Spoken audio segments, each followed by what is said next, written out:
What is up, Steelers Nation? Thank you so much for jumping on to another episode of All Steelers Talk. I'm Noah Schreckbein, joined always by my main man, Steven Thompson. Find us on youtube.com/All Steelers Talkers. Subscribe anywhere you get your podcast.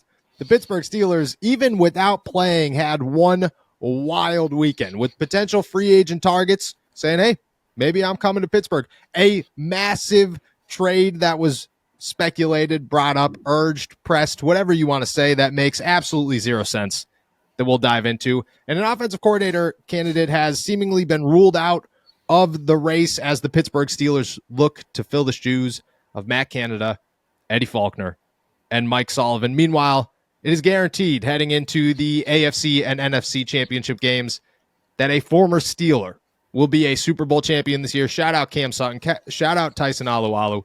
Shout out Javon Hargraves, Ray McLeod, Arthur Millette, Dan Chisnia, and of course, Chris Oladokin. It is a beautiful day here in the Berg, my friend. How are you? I'm feeling very good. Yeah, I to be honest with you, did not realize that Chris Oladokin was a Kansas City Chief, and learning that news this morning really brightened my day. That's what I'm saying. I don't need coffee anymore. You know, No. That just makes me feel, that gives me the energy I need to get through my day. And now I'm a Kansas City Chiefs fan. I'm a Chris Oladokin fan and a Kansas City Chiefs fan. That's what I'm saying. A little bit. Never thought we'd get to a place where Chris Oladokin has more playoff wins, Super Bowls potentially, than anybody in the Pittsburgh Steelers. Could have more Super Bowls than Mike Tomlin. Wild to think about. But, sometimes greatness is born in the 7th round of the NFL draft when you already have 3 quarterbacks on your roster and decide to bring in a 4th that doesn't get a snap during training camp. Shout out Chris Oladokin. It bothered me. I was saying it before we jumped on here. It bothered me watching the Kansas City Chiefs win last night just because, I don't know, it gave me like Patriots vibes, and you have no idea what that feels like, but the rest of the league knows what that feels like. You hit a point where you're just like, all right, I get it, man. They're good. Could something else happen here? Knowing this, learning that this morning, I'm all in. If the Kansas City Chiefs do it again, I'm all on board. Shout out Chris Oladokin. Great dude. Enjoyed my time getting to cover him. The Pittsburgh Steelers, man. They had a weekend. It was not boring. It should have been boring, but instead it was filled with plenty of headlines, some big headlines, I would say, including a massive trade that has been urged for them to make that I don't think makes any sense, but I'll let you voice your opinion on that one. A pretty big name free agent who says maybe he is coming to the Pittsburgh Steelers. We'll get into that one. And obviously an offensive coordinator candidate that has been ruled out, that has been talked about for probably 2+ years now. Let's start with the trade. Over the weekend, our boy Ron Cook, who always appreciate Ron Cook, always think that he has some good insight. This time, don't know if I agree with him. Urged the Pittsburgh Steelers to trade superstar edge rusher TJ Watt. Quote, if you don't look at them as a legit Super Bowl contender right now, and I don't, I would consider trading TJ Watt. I don't think they will, because I think they always look at themselves as a Super Bowl contender, even though they haven't won a playoff game in 7 years. But would it be outrageous to consider that a possibility? Now, Steven, let me ask you. Would it be outrageous for the Pittsburgh Steelers to consider trading TJ Watt? Yes, it would. I don't really know how else to put it. Yes, it would. You don't get better by trading your best player. Nope. You don't get better by getting rid of your best player. Nope. Look, if you have so many regrets about TJ Watt not winning a playoff game, why don't you just go win a playoff game? And the thing is, you're more likely to do that with him than you are without him. I know you would get a great return for TJ Watt. Everyone would get a great return for TJ Watt, but there's a reason why you would get a great return for TJ Watt, and there's a reason why you'd want to keep TJ Watt, and that's because he is more of a sure thing than whatever return you could possibly get for TJ Watt.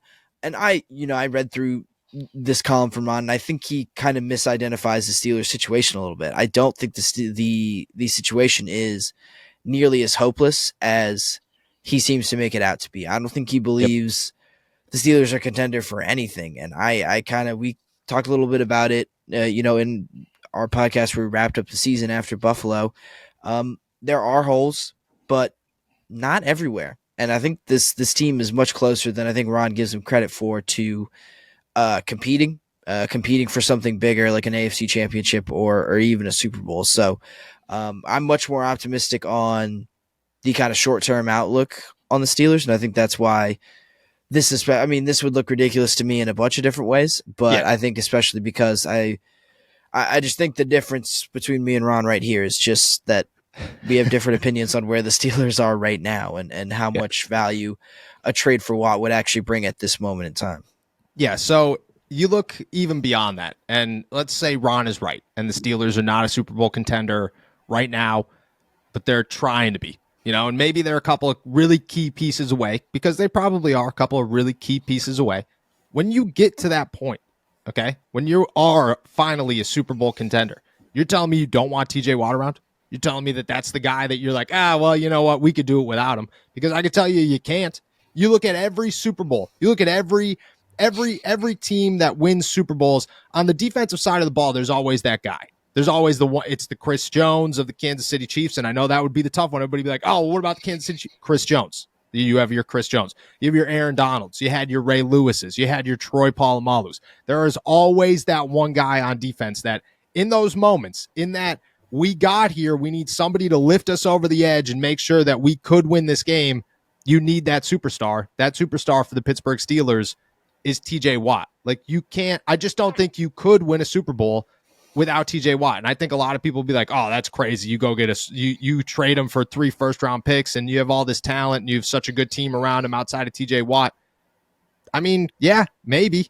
But I think you look at the past and you look at, maybe defense doesn't win championships anymore. Maybe that is, a term that, or a phrase that is moving beyond the NFL. But if you don't have that guy on defense, you're not going to win a championship. You're not going to be able to come through in those key moments. You're not going to have anybody that could stop you. That is TJ Watt. You're not going to trade a guy. And that's the other part of this is, there are a lot of players in the NFL. There are a lot of players on the Pittsburgh Steelers that you should trade before they're past their prime. You should look at it. I'd rather trade you a year early than a year late. TJ Watt is not one of those guys. He is not a guy that you're sitting around going, oh, well, you got to make sure that you get rid of him a year before he hits that decline. No. Every year of prime that you could get out of TJ Watt is valuable years. And when it comes to where they are and where they stand, I agree with you 100%. The Steelers are maybe a quarterback and an offensive coordinator away from making an actual run. And there are other pieces to this puzzle that you got to put together this offseason. But those are 2 pretty significant ones. And if you could compete, like, you got to a point where you made it to the playoffs, and yeah, it looked a little disastrous, but you stood your ground against the Buffalo Bills. You gave yourself an opportunity there at the end to beat the Buffalo Bills. With Mason Rudolph starting 4 games this season, and your running backs coach being your offensive coordinator, and your quarterbacks coach being the one that calls plays, because your running backs coach, who's now your offensive coordinator, doesn't know how to call plays. You fired your OC mid-season. You had every drama that you could possibly come up with appear. I mean, I don't think this team is nearly as far as Ron thinks it is. I don't know. I want to ask what TJ would go for, but I think that's a dumb question, because I think we should just continue on how it would never happen.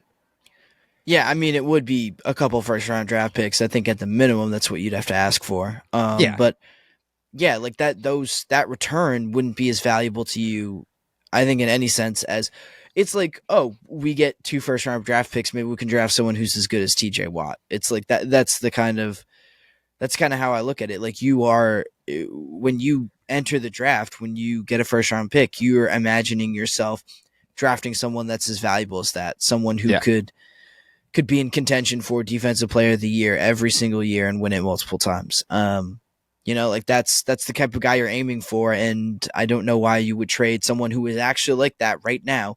And let's not pretend like TJ Watt is like declining or anything. No. Like, you're not kind of dumping the salary from a guy who is past his prime either. Like, he's right in the thick of some of his best seasons ever, and why you would sacrifice that prime, sacrifice that, because I don't know, like, going back to just the idea that we're, Ron Cook has a different idea of what the Steelers window is right now versus the rest of us. Like, I don't know. I think if you trade Watt, you immediately close that window, Like, yes, I agree. You're just clearly not as good and not good enough without him as you would be with him. And the Steelers do have the talent to right now, I think, put together. They have the foundation of a real competitive roster. And if you trade TJ Watt, you completely undo that before you've really even hit before you've like even really found out what your potential can really be. Yep. I think it's cutting this group's timeline prematurely short. Yes, I agree. I agree 100%. And when it comes to whatever you'll get back for him, look at the other two that are in Defensive Player of the Year running right now. It is what was Micah Parsons, like the 11th pick in the draft, 10th pick in the draft, something like that. Myles Garrett, first pick in the draft. TJ Watt was like the 27th pick in the draft. You got beyond lucky on this guy. Beyond lucky. You're not gonna go get a TJ unless you're trading up and you're getting. And I don't even know what the defensive side of the football looks like when it comes to edge rushers in this draft because the Steelers don't pay attention to those guys in the first round. You're not, unless you're using a top 5 pick on an edge rusher, you're not even coming close to getting a TJ Watt worth return on this guy. And then you're pretty much in the same boat because unless a team's like, hey, I have 3 first-round picks this draft, you're spacing those out. You're getting one next year and the year after that. So you're just expanding this growth window. And yeah, maybe in 5 years, you're back to where you want to be. No, I think you're a couple of key pieces away from being there right now. And people could disagree with that. And maybe I'm totally wrong. I think the Steelers are, just like you said, they closed that window prematurely. They set themselves back much further than they were without TJ Watt. And you can say whatever you want, but being 1-11 without this guy on the football field, I mean, that plays a role, like that plays. You don't even know what this team does in a full season without TJ Watt on the football field. And I don't think anybody there wants to find that out. Yeah, that's what I'm saying. Like, I feel like we would get to week 4 of year 1 without TJ Watt, and we'd be like, what the hell did we just do? Yep.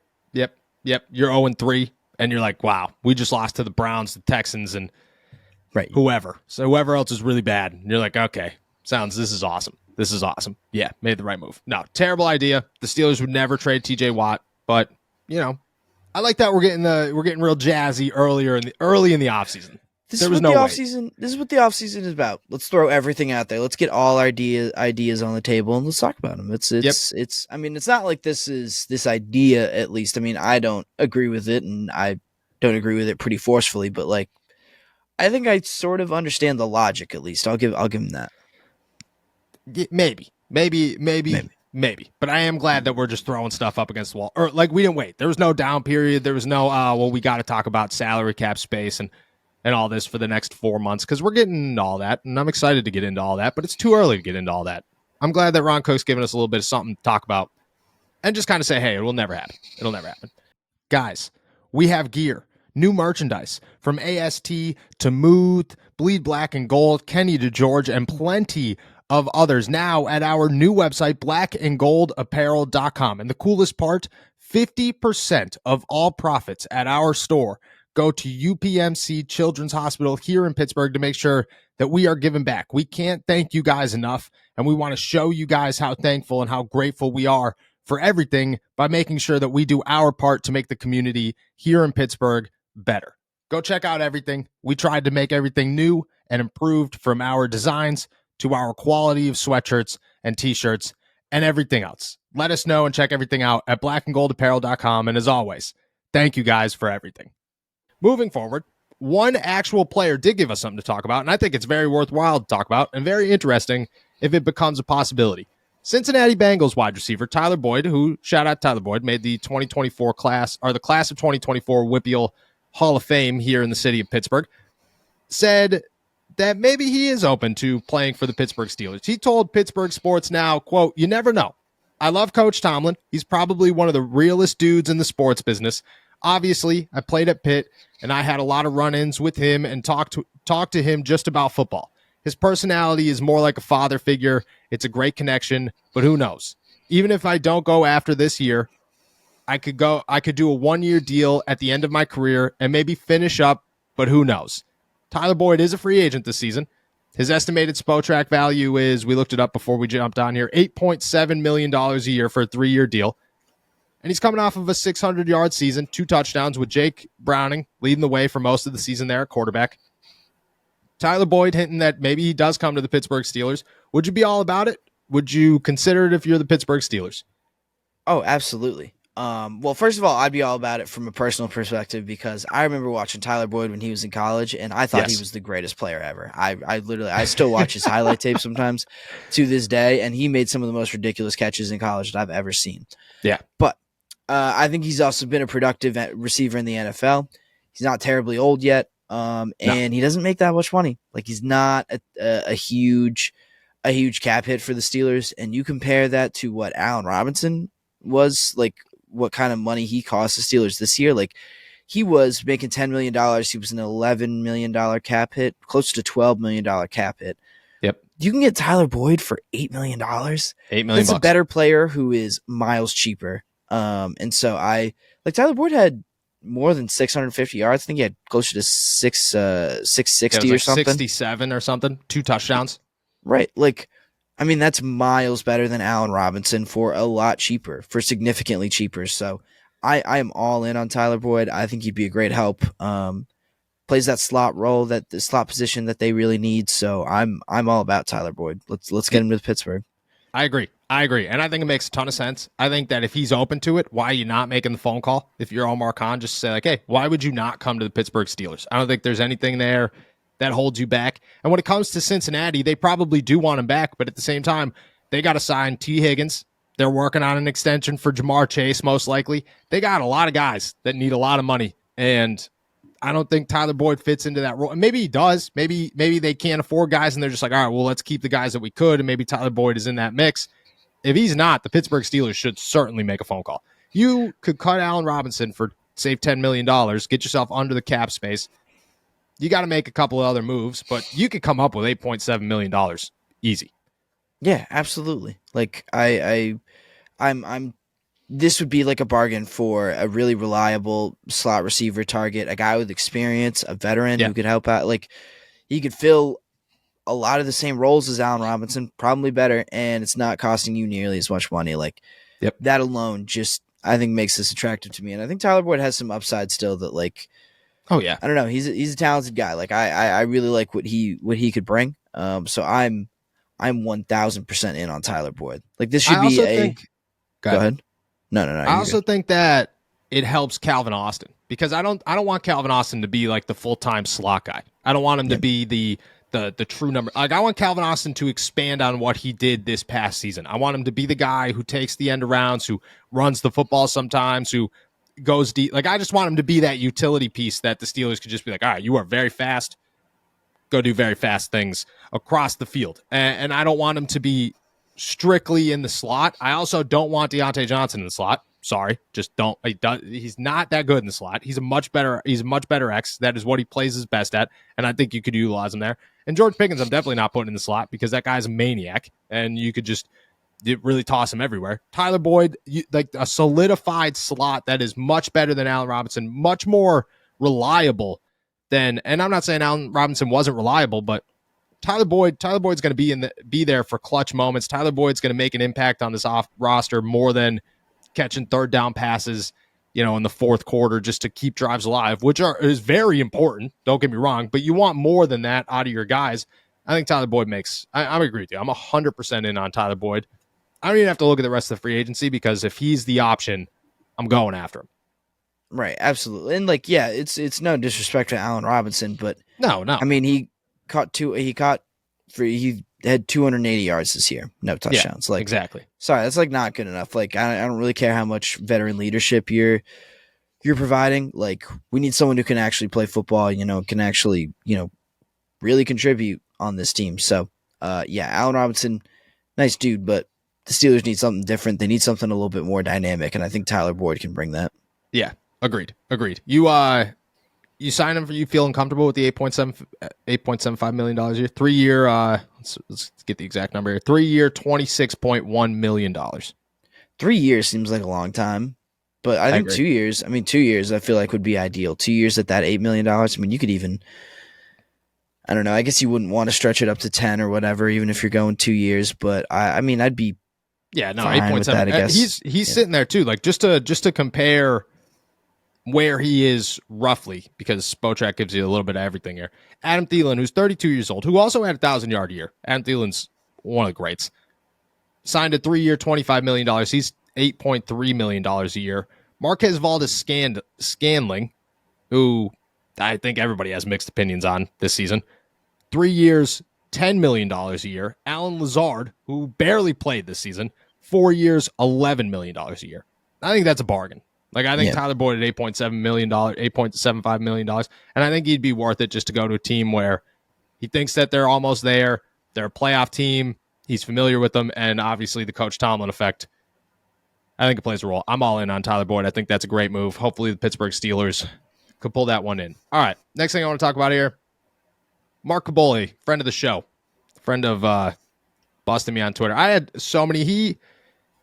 He's on a trend right now where he likes to comment on my tweets, and I love Mark. He's the dude.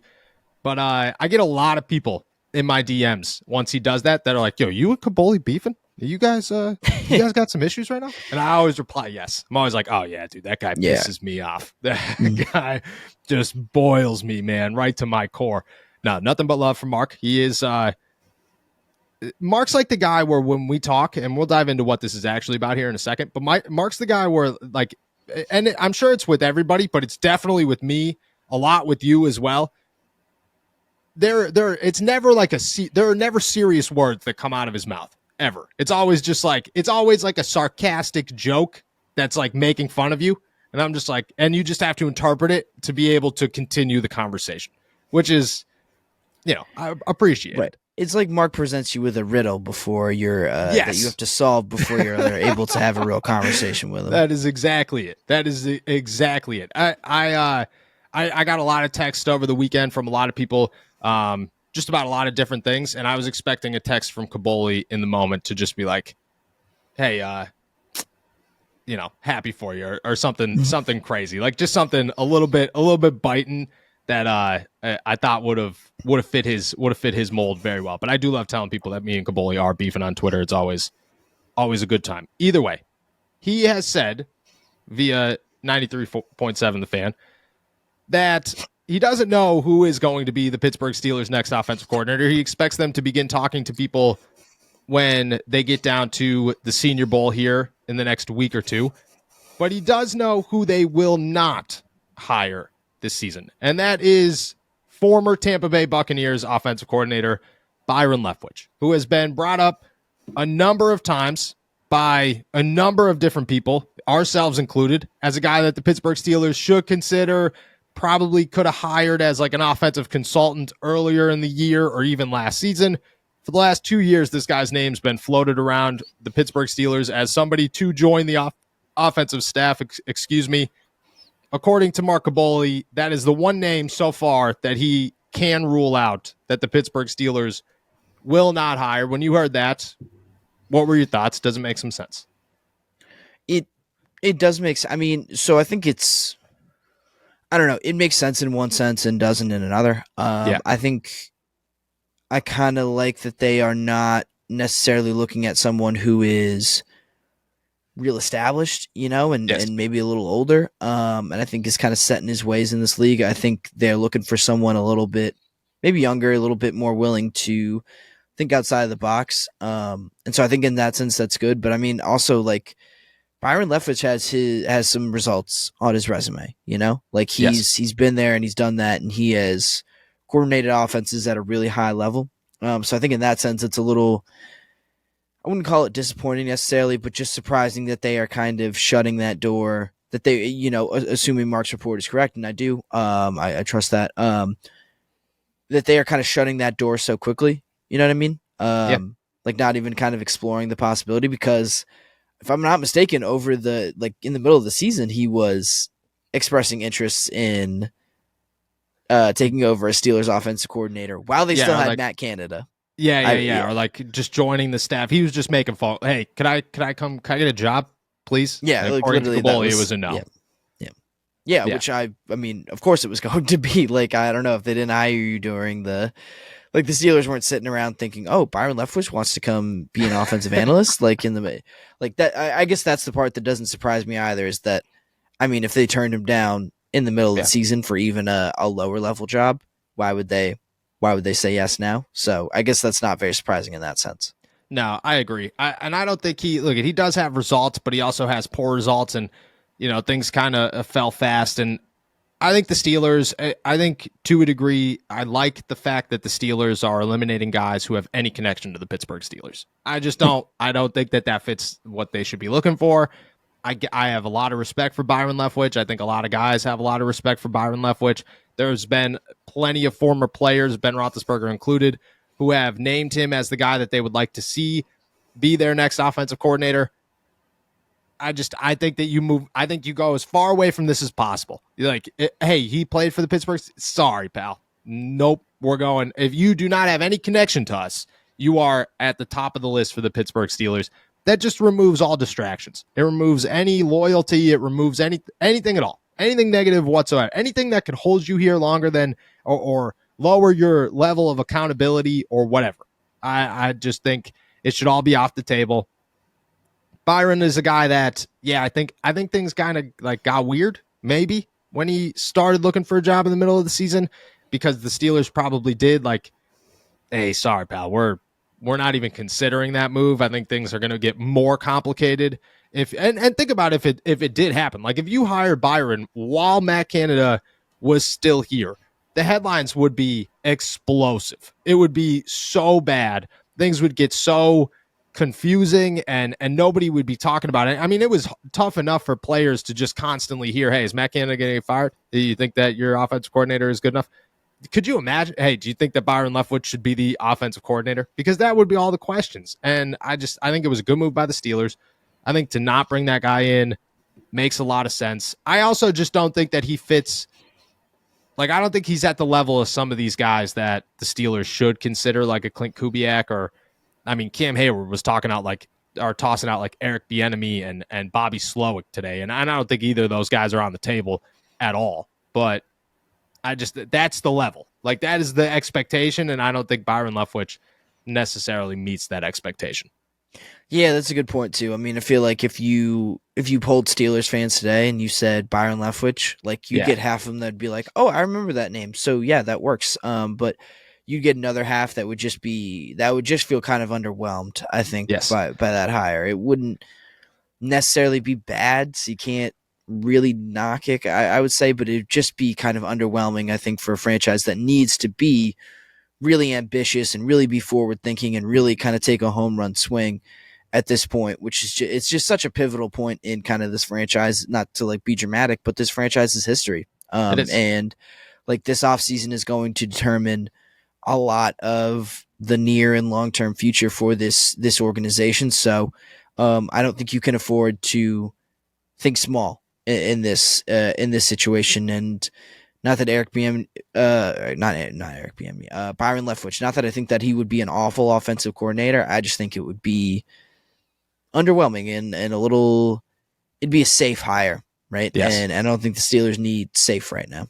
No, they need to shoot for the stars, and whoever is hired, like fans should have no idea who he is, and those who do should be like, wow, that's awesome. Like, that is such a great hire. Anything that doesn't get that reaction, I think, is playing it too safe. And I personally don't think the Steelers are trying to play it safe. Like, I don't think that there's any part of this organization or Mike Tomlin or Art Rooney or Omar Khan or anybody else who's sitting around going, let's just make sure that this guy, we can control and handle what he's going to bring to the table. I think they're looking at it and going, we need a splash. We need something crazy, and we got to go get something crazy. I don't think Byron Leftwich is in the classification of crazy, and because of that, I don't think it's the right move. So Kaboli could be right. It's a good start to the OC search.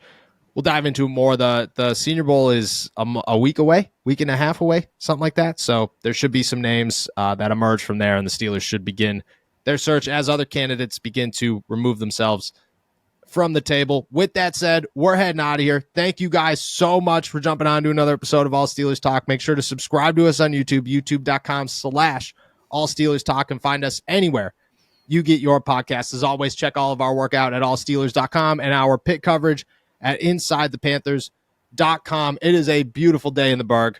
Finally. Very cold, but it's a beautiful day in the Berg. Enjoy it. Peace.